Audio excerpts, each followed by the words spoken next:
Hello, I'm in W.H. Smith looking for the new Doctor Who Mr. Men books, but will they have them?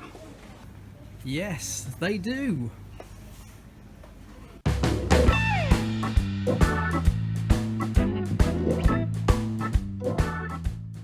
Hello there, my name's Adam, this is the Geeks Handbag, and today I'm going to be taking a look at these, the new Doctor Who Mr. Men books.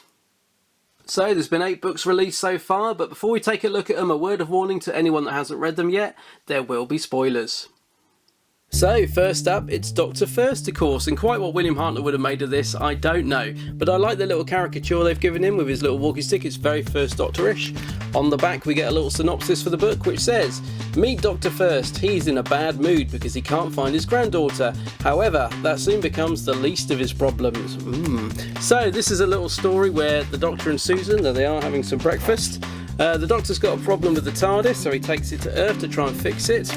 There's the Doctor fixing the TARDIS console. I really like that picture. Susan wanders off, so the Doctor goes out to try and find her, bumping into these strange people. He gets very angry. He bumps into a cat. He then bumps into the dreaded Cybermen who are trying to take over the world. Luckily for him, there's the Cyberman having a cup of tea, I love that picture. Luckily for him, after getting shot at by the Cyberman, he manages to find Susan, who's got her radio with her. Probably playing a little tune, something like which is very catchy, and the Cybermen can't stop dancing long enough to take over the world. So the Doctor's happy, but also very grumpy, because the last word in the book says he frowned. So it's a very nice little first book for the First Doctor.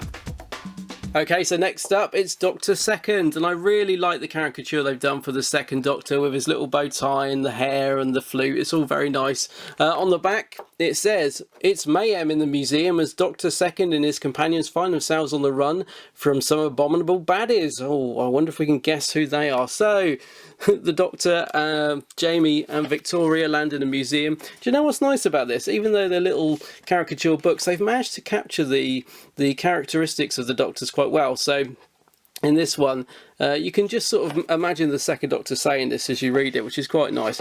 As we go through, they walk through the museum, and Jamie and Victoria get kidnapped along the way, leaving the Doctor all on his own. Oh, look at that picture.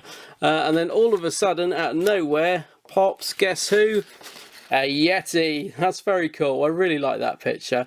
Luckily for them, Victoria has managed to find a remote control or something that manages to defeat them, although they do have a little bit of help from Jamie, who's managed to find some orbs, which the Doctor's very pleased about, and somehow he's managed to get a Yeti to serve him a drink, so that's nice. So a very simple little story, but again some nice drawings, and a nice one for the Second Doctor. So there's no Doctor Third book out yet, so we're straight on to Doctor Fourth, and I really like this one. I love the caricature. He's obviously wearing his multicoloured scarf. On the back it tells us, when Doctor Fourth and Sarah Jane run into some old enemies, it takes all their cleverness and cunning to prevent extermination. I wonder if you can guess who that enemy is. Right, so there's no messing around in this one. We're straight into the action on page 1 with the Doctor and Sarah Jane running away from, did you guess it? Yes, it was of course the Daleks. The Daleks actually lend themselves very well to the Mr. Men books. I like the drawings. So this is basically one long chase sequence with lots of various different Daleks, and it basically focuses on the Doctor and Sarah Jane using different means to escape from the Daleks, like climbing over this wall, which the Dalek just smashes straight through. As we go on, there's things like the Daleks playing tennis, the Daleks getting stuck in traffic, whereas it's probably this next page. No, that's Sarah Jane. There we are, the Daleks getting stuff in traffic, until the Doctor and Sarah Jane eventually manage to get back to the TARDIS, and it all turns very timey-wimey when we discover that the Doctor had gone back in time and left all the things that they used to escape the Daleks in the past so that they could use them in the future. Yeah, very timey-wimey, but I really enjoyed this book, and I love the fact we get the Fourth Doctor and the Daleks. As I say, I think they look great. So, Doctor Fourth. So there's no Doctor 5 or 6 out yet, so we're straight on to Doctor 7th, and I genuinely love this. I mean, I like the 7th Doctor anyway, but it's great to have him in Mr. Men form with his question mark umbrella. So this says, Dr. Seventh and his trusty companion Ace are on the prowl as they stumble upon a pack of fiendish feline foes. Can you guess who that is? Yes, we never thought we'd get a sequel to Survival, but we do. So the Doctor and Ace, that's Ace there, are off to meet one of the Doctor's friends, but when they get there, he doesn't seem to be home, and the Doctor doesn't understand why until he sees these footprints, which are of the cheetah people. Yes, there they are. And it turns out they've taken the Doctor's friends along with a load of other people. Ace just wants to blow them up with this stick of Dynamite 9, which I assume is a reference to Nitro 9. And then, just when you thought it couldn't get any worse, the Master pops in to add to the excitement. Ace wants to blow him up as well. There's all their friends. Look how unhappy they are. Anyway, the Doctor doesn't like to use explosives, so he doesn't let Ace use the dynamite.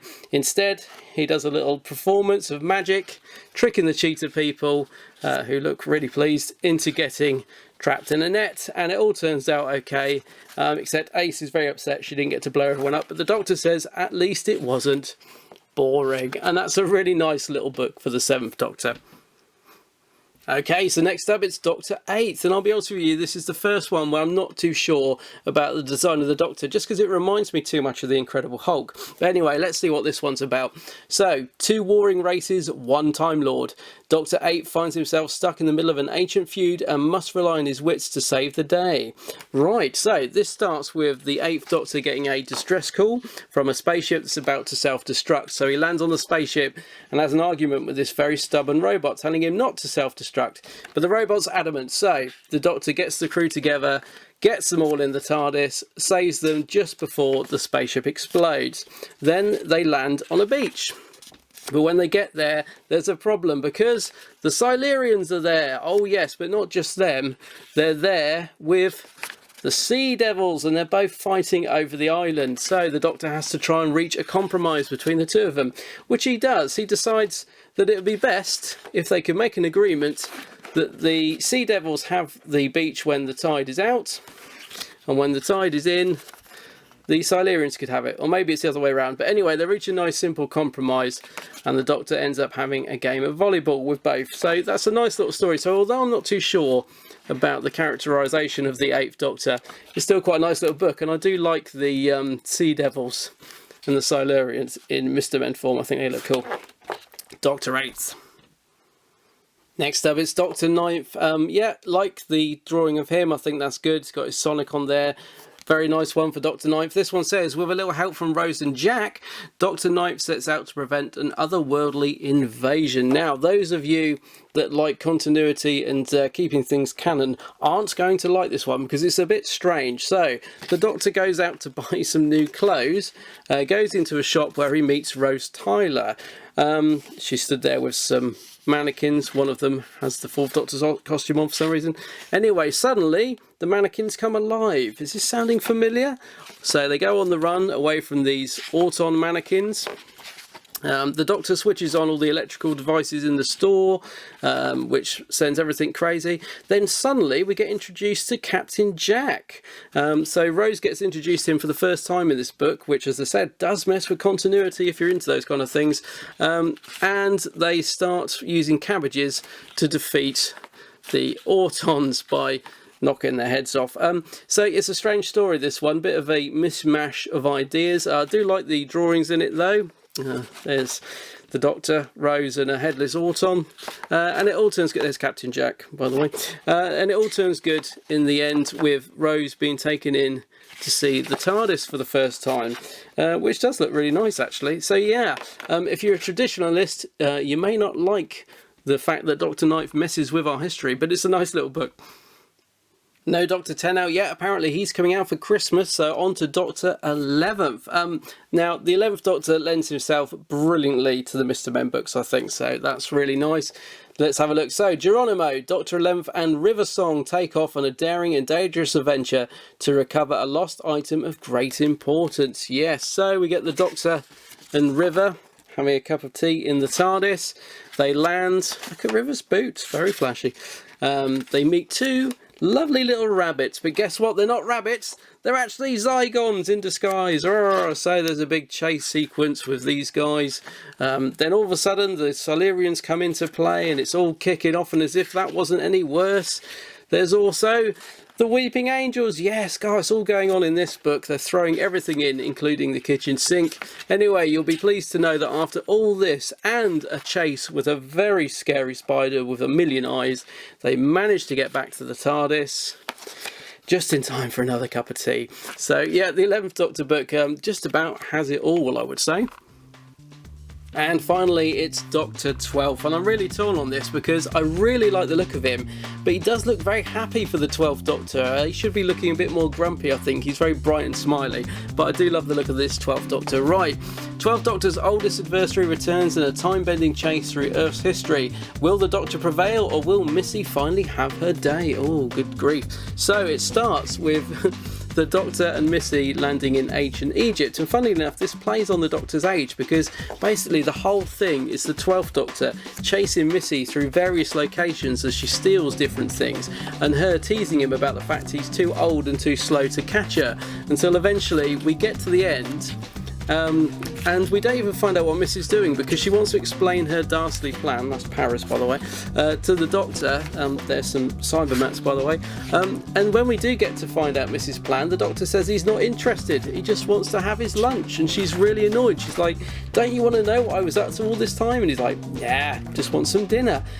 So we don't really get a conclusion. Whether they're going to follow this up with another story with Missy, I don't know, but it's a fun little romp through various locations with the 12th Doctor and Missy. So I grew up with the Mr. Men books and I loved them as a kid. I really like this Doctor Who crossover. The recommended retail price for each book is £4.99, but if you shop around you can find them a bit cheaper. And hopefully we'll see the remaining Doctors joining the set early on next year. Anyway, I hope you enjoyed this video. Do check out thegeekshandbag.com for more news and content from me. I'm also on Facebook and Twitter, so do say hello on there. As well as that, I do a weekly Doctor Who podcast with Gary that goes out every Friday called The Big Blue Box Podcast, so treat your ears to that. And until the next time, guys, take care of yourselves. Bye-bye.